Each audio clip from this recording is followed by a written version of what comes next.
2018 group 1 का past paper है for 9 class students. First MCQ है a matrix is skew symmetric if इसका right option है beta option. ठीक है, ये डेफिनेशन है बेसिकली आपने याद करनी है। अगर एक स्क्वायर मैट्रिक्स ए ऐसा हो, ठीक है, अगर एक स्क्वायर मैट्रिक्स ए ऐसा हो कि उसका ट्रांसपोज जो है वो ए के एडिटिव इनवर्स यानी नेगेटिव ऑफ ए के इक्वल आ जाए, तो ऐसे मैट्रिक्स को हम स्क्यू सिमेट्रिक मैट्रिक्स कहते हैं। और इसके ऑपोजिट एक और डेफिनेशन है, इससे रिलेट करती है, वो भी आपको आना चाहिए। अगर एक मैट्रिक्स का ट्रांसपोज ए और मैट्रिक्स ए दोनों इक्वल हो तो ऐसे मैट्रिक्स को हम सिमेट्रिक कहते हैं। ठीक है, तो जब नेगेटिव आ जाए तो वो स्क्यू सिमेट्रिक होता है। Next MCQ, real part of this complex number is what. इसका रियल पार्ट पूछा गया है, तो डिस्ट्रीब्यूटिव प्रॉपर्टी यूज करके इसको अंदर मल्टीप्लाई करवाओ। 2ab into iota will be 2ab iota plus 2ab into iota square. जब इसको सेकेंड टर्म के साथ मल्टीप्लाई करवाओगे तो ये बनेगा 2ab आयोटा स्क्वायर। अब आप लोग जानते हो कि आयोटा स्क्वायर -1 के इक्वल होता है, सो इसकी जगह हम -1 डाल देते हैं। और ये जो 2ab आयोटा है, रीअरेंज करके इसको सेकंड पोजीशन पे लिख देते हैं हम, क्योंकि कम्प्लेक्स नंबर की ये स्टैंडर्ड फॉर्म होती है ना, a प्लस बी आयोटा। तो इसके बाद ये हो जाएगा -2ab प्लस 2ab आयोटा। तो अब आप देखो कौन सा पार्ट पूछा गया है, रियल पार्ट पूछा गया है। तो this is the real part जिसके साथ आयोटा ना हो, तो -2ab यानी beta option is right option. Next MCQ है, if 10 square is equal to 100 then इसकी लॉगरिथमिक फॉर्म पूछी गई है। सबसे पहले मैं आपको जरा इसका फॉर्मूला एक्सप्लेन कर दूं कि अगर आपके पास ये लिखा हुआ हो a power x is equal to y, तो इसकी लॉगरिथमिक फॉर्म कैसे लिखी जाती है। सबसे पहले एलओजी लॉग लिखते हैं। ये जो बेस के अंदर नंबर a होता है इसको g के नीचे यहाँ स्मॉल साइज में लिखा जाता है। ये y इधर लेफ्ट हैंड साइड में लिखेंगे एंटी लॉगरिथम की जगह पे, और जो पावर x होगी वो इधर राइट साइड पे आ जाएगी। ओके, तो अब आप देखो जरा, इसको हम फॉलो करते हैं फॉर्मूले को अपने इस एमसीक्यू के लिए। 10 स्क्वायर इक्वल्स 100, तो वही फॉर्मूला वही पैटर्न फॉलो करो। लॉगरिथम बेस 10 इधर नीचे आती है, 100 को इधर लेफ्ट साइड पे लिखेंगे और पावर 2 को राइट साइड पे। अब याद रखिएगा ये अंडरस्टूड होता है कि कॉमन लॉगरिथम की बेस 10 है, तो 10 बेस लिखी नहीं जाती, तो log 100 with base 10 is equal to 2। यहाँ बेस जब मेंशन ना हो तो अंडरस्टूड होती है कि बेस इज 10। तो ये कहाँ लिखा हुआ है, 2 is equal to log 100, alpha option is correct option. Next MCQ है, a cube minus b cube divided by a minus b is equal to what.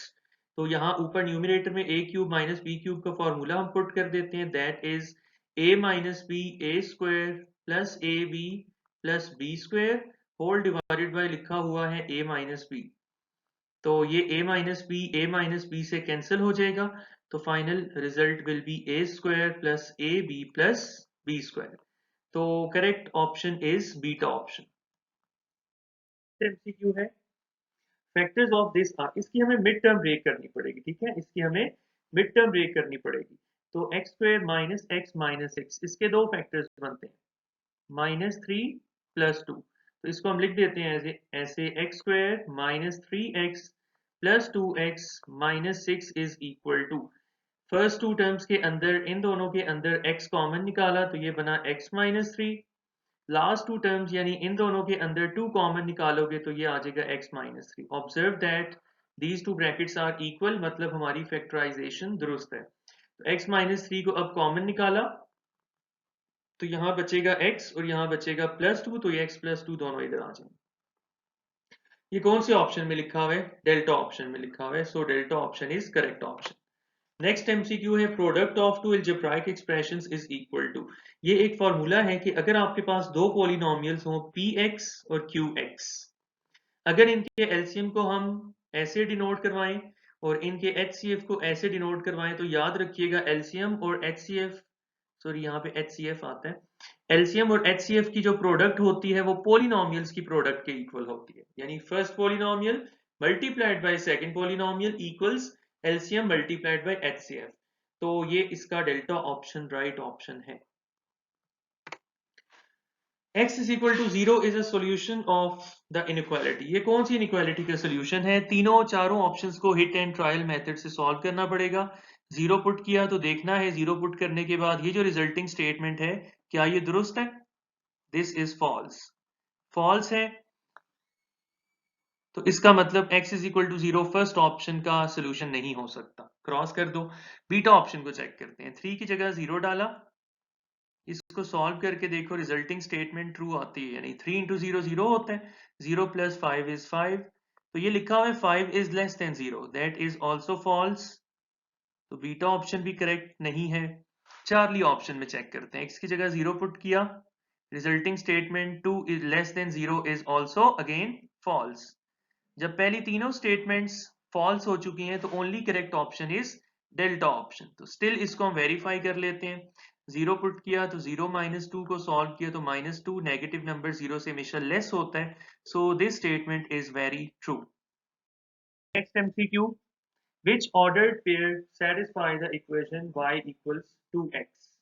अब देखो तमाम ऑर्डर्ड पेयर्स के अंदर ये जो फर्स्ट वाली वैल्यू होती है 1, ये x की होगी, और ये जो सेकंड वैल्यू 2 है ये y की होगी. तो अब फर्स्ट ऑर्डर पेयर को हम चेक करने के लिए इस गिवन इक्वेशन के अंदर हम x की जगह 1 और y की जगह 2 पुट कर देते हैं. तो ये क्या बनेगा, y की जगह 2 आएगा, 2 और x की जगह 1. तो ये पुट करने के बाद रिजल्टिंग स्टेटमेंट आपने देखनी है कि वो दुरुस्त है, यानी ये दुरुस्त है. यहाँ से ऐसे पता चल रहा है कि इसका अल्फा ऑप्शन करेक्ट ऑप्शन है. लेकिन आंसर को जो है टिक करने से पहले आपने बाकी ऑप्शंस को लाजमी वेरीफाई करना है. ठीक है. अब यहाँ पे आपने x की जगह 2 पुट करना है और y की जगह 1. तो देखो रिजल्टिंग स्टेटमेंट ऐसा करने से ट्रू आती है. y की जगह 1 और x की जगह 2. तो 1 equals 4. This is a false statement. तो ऑप्शन बी दुरुस्त ऑप्शन नहीं है. चार्ली ऑप्शन को वेरीफाई कर लेते हैं. x की जगह भी 2, y की जगह भी 2. तो 2 is equal to 4. This is also wrong. Option Charlie भी जो है गलत हो गया. डेल्टा ऑप्शन को चेक करते हैं. y की जगह 1 और x की जगह 0. ये आपको नजर आ गया. This statement is also false. Next MCQ है midpoint of the points this and this is. ये इसके लिए फॉर्मूला याद रखिएगा. अगर हमारे पास दो मिड पॉइंट्स, दो पॉइंट्स हों, ax1 y1 और bx2 y2, तो इनका जो मिड पॉइंट होता है m, वो निकालने का फॉर्मूला ऐसे होता है. इन a और b के x कोऑर्डिनेट्स के सम को 2 पे डिवाइड करते हैं और a और b के y कोऑर्डिनेट्स के सम को भी 2 पे डिवाइड करते हैं. ठीक है. अब ये हमारे पास x1 है, ये x2 है, ये y1 और ये y2. तो वैल्यूज इस फॉर्मूले में पुट करेंगे तो ये आएगा 2 plus -2 whole divided by 2 comma, फिर आएगा -2 प्लस 2 होल डिवाइडेड बाई 2. तो ये दोनों कैंसिल होकर 0 आ जाएगा. 0 डिवाइडेड बाई 2 इज 0 और ये भी कैंसिल होकर 0 डिवाइडेड बाई 2 इज 0. तो Charlie option is correct option. Next MCQ है two lines can intersect at how many points. देखो इस बात का ये मतलब है अगर दो स्ट्रेट लाइंस ड्रॉ की जाएं तो वो एक दूसरे को सिर्फ सिंगल पॉइंट के ऊपर टच करती हैं. ठीक है. तो अगर लाइंस स्ट्रेट हों तो इसके अलावा फ्यूचर में आगे जाके कभी भी एक दूसरे को टच नहीं करेंगी. तो दो लाइंस जो है वो मैंने कहा सिंगल पॉइंट पे हमेशा इंटरसेक्ट करती हैं. नेक्स्ट एमसीक्यू है if two opposite sides of a quadrilateral are congruent and parallel then it is a parallelogram.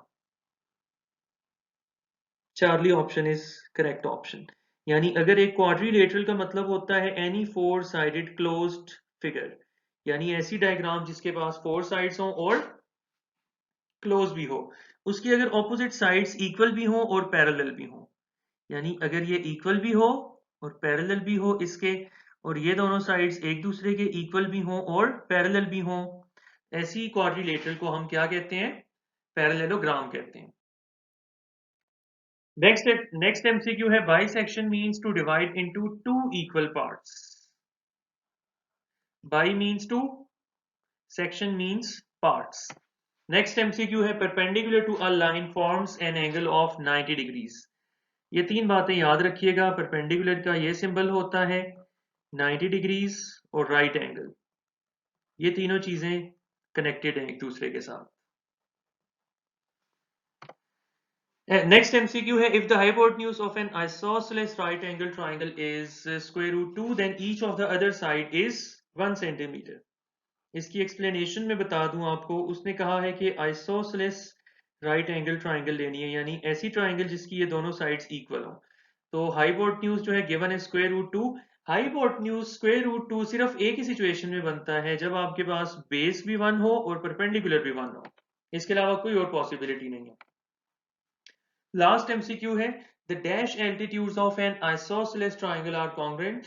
इसका बीटा ऑप्शन करेक्ट ऑप्शन है, लेकिन इसके लिए एक इंपॉर्टेंट एक्सप्लेनेशन याद रखिएगा। अगर आपके पास आइसोसेलेस ट्राइंगल है तो उसकी दो साइड्स इक्वल होती हैं, दो एंगल्स इक्वल होते हैं, दो एल्टीट्यूड्स इक्वल होते हैं। ठीक है, ये बात आपने याद रखनी है। और अगर इक्विलेटरल ट्राइंगल लो तो तीनों साइड्स, तीनों एंगल्स और तीनों एल्टीट्यूड्स इक्वल होते हैं।